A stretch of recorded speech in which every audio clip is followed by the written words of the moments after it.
તો જ્યારે ઠાકોર સમાજનું સંમેલન હતું સેક્ટર 11 માં, ત્યારે પણ હું ડીજેમાં કદી ગાતો નહીં. કમલેશભાઈ તમને ખબર છે, અશોકભાઈ તમને ખબર છે, રોહિતભાઈ તમને ખબર છે. મેં એક વિનંતી કરી હતી જ્ઞાનીબેનને.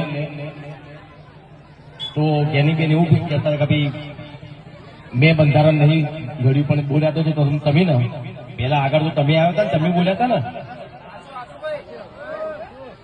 તો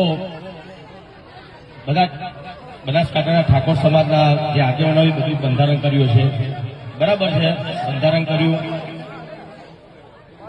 ઘણા બધા એવા ઠાકોર સમાજમાં ઘણા બધા એવા કુરિવાજો હતા જે બહુ સારું કામ કર્યું છે ઠાકોર સમાજના બધા આગેવાનોએ.